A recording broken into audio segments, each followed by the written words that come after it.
Hey YouTube, I'm back with another video. So today we are going to be doing catfish stew. So I'm going to go through all the ingredients I'm going to use. I'm going to try to do this as quickly as I can, but still in a way that you guys can understand it. If you try this recipe, make sure that you tag it onto any of my social media pages: Instagram, Facebook, Twitter, TikTok, at Mommy with a Twist, or at Bodger's Happy Ever After. Any one of those two pages. Tag if you try this recipe. Okay, so here we go. Okay, you guys, so I have the onions. This is 2 onions already chopped and ready to go. I have 3 pieces of catfish that I got from Kroger. They were $5.89 a pound, and for all 3 I paid like $15. This is about, I want to say, probably about 5 yellow potatoes. These aren't like the russet potatoes. The russet potatoes, they take a little longer to cook. These don't take that long. But when you cut them, make sure that you're cutting them in 4s, because when you're doing catfish stew, you want to kind of keep your potatoes in chunks so they don't cook down too quickly and turn to mush. So cut those in 4s. This is what I'm using. I usually do either smoked butt meat or just regular butt meat. Regular butt meat is usually like curated in salt, but they didn't have it in the store, so my husband, he got smoked jaw, but I'll cook it the same way I would cook smoked butt meat or regular butt meat, whatever. So these are all the ingredients that I'm going to be using. Texas Pete, ketchup. You can do Hunt's or you can do Heinz. I wouldn't recommend doing cheap brands because it would kind of affect the taste. I'm going to use Accent, Sappy Mama Cajun seasoning, black pepper, salt, onion powder, garlic powder, sea salt, all natural seasoning, cilantro, parsley, garlic pepper, and I'm going to do a touch of sugar. That's going to kind of help take some of that acidity away from the ketchup and kind of give it a really good balance. So I have my water going for the stew to make the actual gravy itself. I have the water going in my good old skillet. This is going to be for the butt meat. I have the rice in the steamer going. For my rice, I do extra long grain rice, and I do salt for taste and about 2 teaspoons of butter, and that's going to help make your rice nice and fluffy. If you don't know how to use a steamer, let me know, and I'll do a video on how to cook rice in a steamer. So we're going to go ahead and open the butt meat. And for you guys who don't know what butt meat is, you're like, oh my God, what's butt meat? Butt meat is just meat from the jaw of the pig. I don't know why you call it butt meat when it comes from the jaw of the pig. At least that's how my grandfather used to make it. He used the jaw of the pig to make butt meat, but I don't know, whatever. So I'm just not thinking. It's called butt meat, but it comes from the jaw of the pig, and that's definitely not the pig's butt. Okay, so I'm going to do about, that's 2, 4, that's 6, so let's do 8 pieces. And my grandmother taught me how to make this. We've always done with butt meat, and it kind of helps give it a good flavor. For those of you who don't eat pork or want to know like what's the substitute I can use, I guess you can do butter, like a good butter for just the fat content, and then if you want to get like, I know they sell seasonings, like an artificial bacon flavor kind of season. If you want to do that, you can. I never tried it that way. I'm just trying to think of ways to do it to kind of help you guys who don't want to use the pork. So I'm going to go ahead and chop this catfish. When you're chopping your catfish, make sure you're doing them in chunks. So I might cut them about sizes about this big. Right here, and then I might cut this about here, and then cut it down the middle between the bones. And the reason why you want to do that is because catfish does not take long to cook.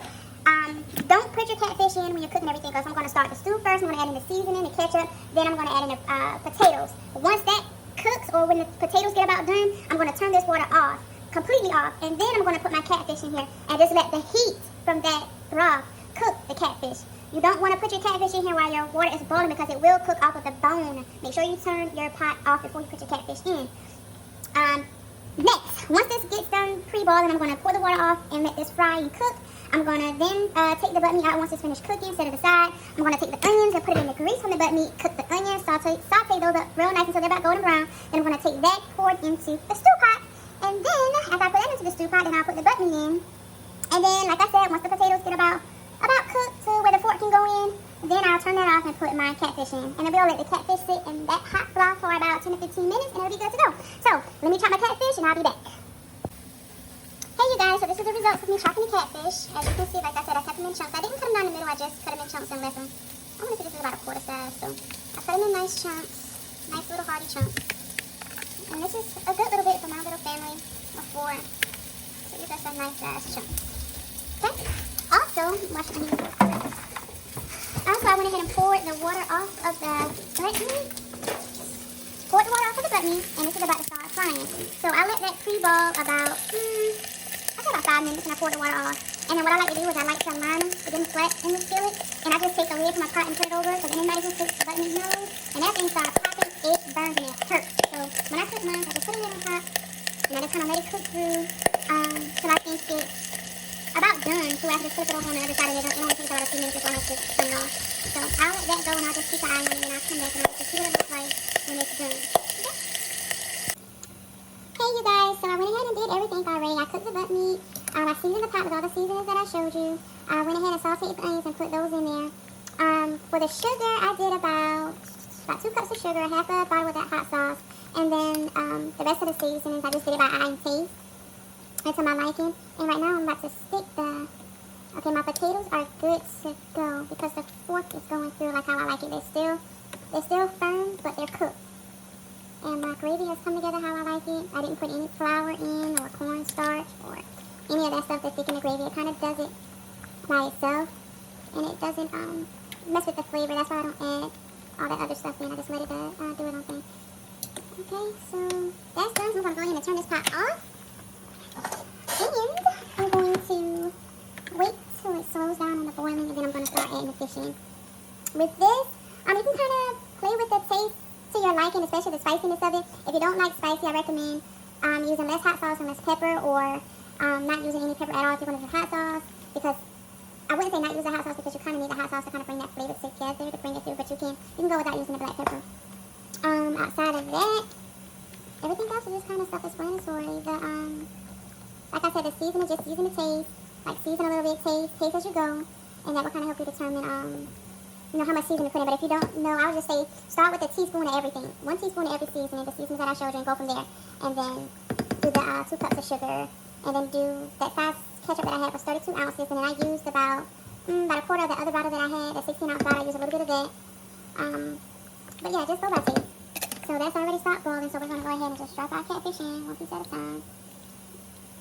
I'm going to drop that in.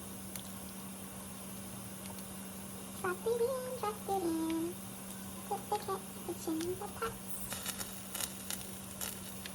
And I should have used a bigger pot, but this is going to work.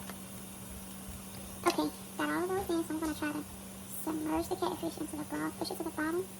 I'm going to push it to the bottom, push it to the bottom, so that he can cook it through. Push the catfish to the bottom. Push it to the bottom. If you guys hear, that's Kingy. He's trying to scare his dad. Ah, you scared me, Daddy. He's such a character. King, come here, King. Do you want to say hi? So we're going to let that sit for about 15 minutes, you guys. No, that's for your teeth. You want to say hi to the world? Say hello. Say, how are you? Oh, so sweet. You want to tell me how old you are? How old are you? 3. That's 4. Remember, tuck the pinky. There you go. 3. What's your name? What's your name, buddy? Yes, and when's your birthday? When's your birthday? When's your birthday, buddy? That's right. May the 15th. All right, dude. Okay, you guys, so we're going to let that sit, and then I'll come back and then I'll show you guys the plating of the final results. Like I said, I hope this helps you guys. If you guys do the recipe, remember to tag me on any of my social media pages at Mommy with a Twist or Bobbie's Happy Ever After. If you have any questions about anything or how to do it, just hit me up or inbox me, and I'll be glad to help. Hope you guys enjoyed this, and I'll be back in a second with the plating. Alright, you guys, so this is the final outcome of the catfish stew. As you guys can see, the fish is cooked perfectly. Plating's nice. Everything looks lovely. Alright, so if you guys have any questions, like I said, you can comment below. If you have any requests for any other dishes you would like to see me make or my husband make, and we'll show you our versions and our little twists of things that we like to do. Like I said before, make sure you share it if you decide to make this dish. You can locate me on any of my social media platforms: Twitter, Instagram, Facebook, TikTok at Mommy with a Twist, or Bobbie's Happy Ever After. Make sure you like, comment, subscribe, and smack that thumbs up button. Tell a friend, tell a friend, tell a friend. Share, love, support, and we will see you guys next time. Bye-bye.